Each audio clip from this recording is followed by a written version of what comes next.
The night started like any other.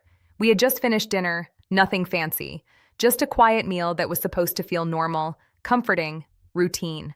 The kind of evening that doesn't leave memories behind because nothing unusual happens. But as we walked out of the restaurant and toward the car, something about the air felt different, heavy, still, almost expectant. He opened the passenger door for me like he always did, but I noticed his hand lingered on the handle for a second longer than usual, not enough to question out loud, but enough to feel it. "Long day?" I asked as I settled into the seat. He nodded, forcing a small smile. "Yeah, just tired." But he didn't look tired. He looked distracted. The drive began in silence, the city lights sliding across the windshield like slow-moving ghosts. Streetlights flickered overhead, reflecting off the wet road even though it hadn't rained yet. The radio was on low volume, but neither of us was listening. I glanced at him. His hands were tight on the steering wheel. Too tight. His jaw was clenched, and his eyes kept shifting between the road ahead and the rearview mirror. Once, then again. "Are you sure you're okay?" I asked gently. "Yeah," he said too quickly. "Everything's fine." That was the first lie I noticed. The silence after that wasn't peaceful anymore. It felt loaded, like something unspoken was sitting between us, growing heavier with every passing mile. I wanted to reach out, to break whatever was building inside him, but something stopped me. He wasn't meeting my eyes anymore. Instead, he turned slightly and checked the mirror again. This time, I followed his gaze. Nothing. Just empty road behind us. Still, his grip tightened. "You keep looking back," I said quietly. "Is something wrong?" He hesitated. A pause too long to be meaningless. "No," he finally said. "Just thinking." But people don't grip steering wheels like that when they're just thinking. We passed another intersection, then another.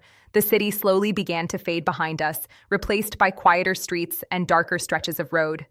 That's when I felt it too, not fear exactly, but a shift. Like the night itself was waiting for something to happen.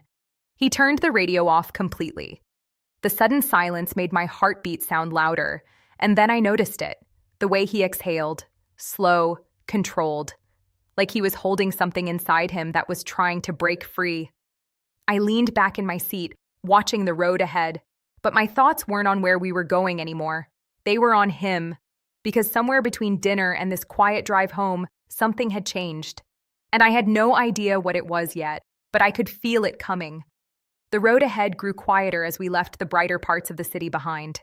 Streetlights became spaced farther apart, and the darkness between them felt thicker, almost suffocating. Inside the car, the silence between us had changed shape. It wasn't just awkward anymore. It was tense, like a wire pulled too tight. Then his phone lit up, once, then again. The glow from the screen flashed across his face, and I saw it immediately. The slight tightening of his jaw, the quick glance downward, the hesitation before he even touched it. He didn't answer. The phone stopped, but only for a moment. It rang again. This time, he picked it up halfway, staring at the screen without speaking. His thumb hovered over the answer button. Then he locked it and placed it face down on the console. Too calm, too controlled. "Who is it?" I asked. "No one important," he said quickly, but his voice wasn't steady. 10 minutes later, he pulled over at a small gas station. The bright fluorescent lights outside felt almost aggressive after the darkness of the road. We sat in the parked car for a moment without moving. The phone rang again. This time, he answered. "I told you not to call me right now," he said under his breath, stepping out of the car before I could respond. The door shut, but not fully. I could still hear fragments of his voice through the gap. "I said I need more time." "No, she doesn't know. Just stop calling." My stomach tightened. "She doesn't know."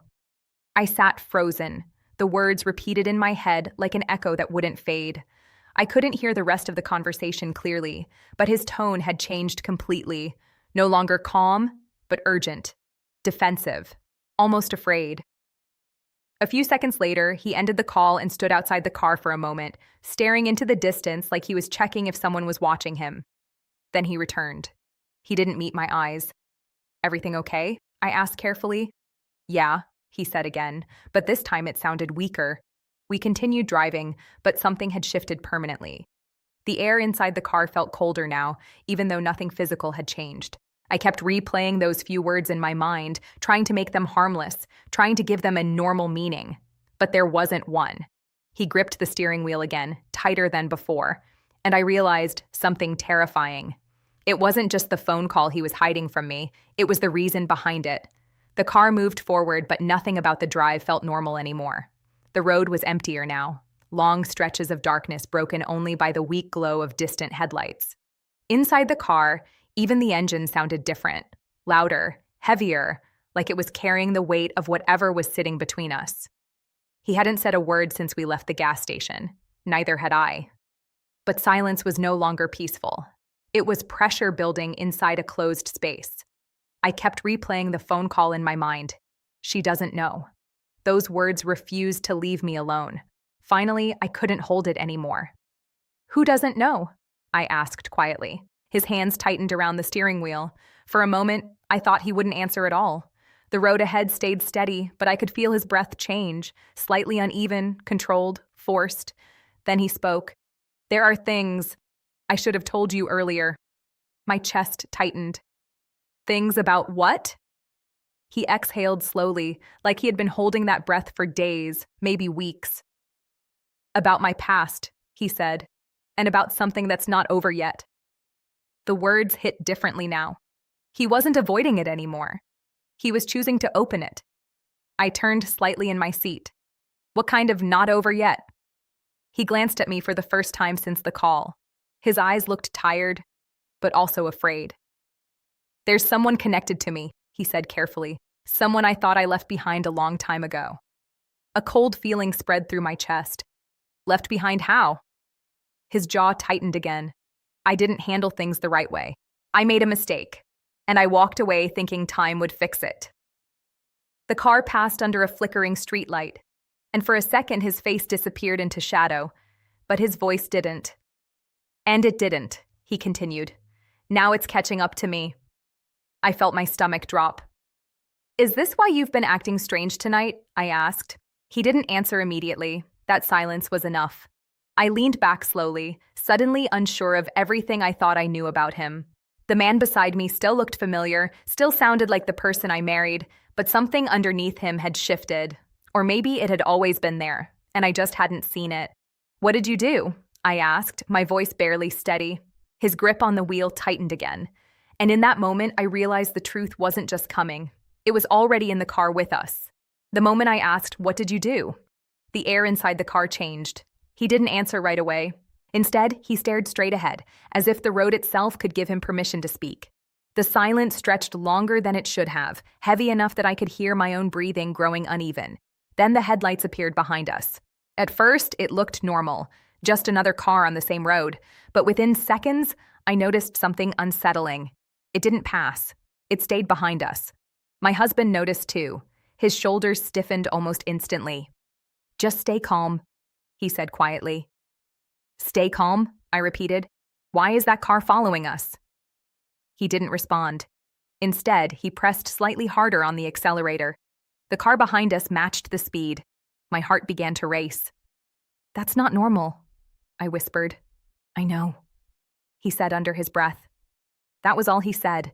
No explanation, no reassurance, nothing that made me feel safe. Just, I know. The road ahead became darker, emptier. Streetlights disappeared entirely now, replaced by long stretches of isolated highway. Every reflection in the rearview mirror felt like movement. Every shadow felt like a threat. The car behind us stayed perfectly aligned, not closer, not farther, just there, following. Pull over, I said sharply. Call the police. No, he replied immediately.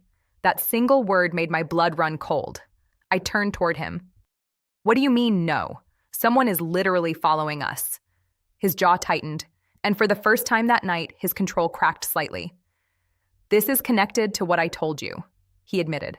That's why I didn't want you involved. My stomach dropped. So it's true, I whispered. This is because of your past. He didn't deny it, and that silence hurt more than any answer. The car behind us suddenly switched lanes. My breath caught, but instead of passing us, it moved closer, closer than before, too close. Drive faster, I said, panic rising. I'm trying, he said, voice tense, but I could see it now, the way his hands were shaking slightly on the wheel, the way his breathing wasn't steady anymore. For the first time, I realized something terrifying. He wasn't just hiding something from me. He was running from it, and whatever was behind us on that dark road knew exactly where we were going. We finally stopped the car near an abandoned roadside service area. No lights, no people, just silence. The engine idled for a moment before my husband turned it off, and suddenly the world went completely still. Even the car behind us had disappeared sometime during the last stretch of road, but neither of us felt relieved. If anything, that made it worse, because things don't just disappear without reason. He sat there gripping the steering wheel, not moving. I could hear his breathing, low, uneven, like he was trying to decide something he couldn't take back. Tell me the truth, I said quietly. All of it. He closed his eyes for a moment, then he turned toward me, and I saw it. Not fear anymore. Acceptance. I can't undo what I did, he said, and I can't let it follow you. My chest tightened. What are you talking about? He reached for my hand. This time I didn't pull away. I never wanted you to be part of this, he said softly. I thought I could keep it buried, but it always comes back. A tear slipped down my cheek. You should have trusted me from the beginning. I did, he whispered. That's why I'm letting you go now. My heart stopped. What? He gently released my hand and stepped out of the car. The cold air rushed in instantly. Stay here, he said. No matter what happens, don't follow me. Panic rose in my chest. No, come back. But he was already walking away into the darkness. And for the first time, I understood the truth. This wasn't just a secret anymore. It was a goodbye he had decided alone. I sat frozen in the passenger seat, watching his figure disappear into the empty road until the night swallowed him completely.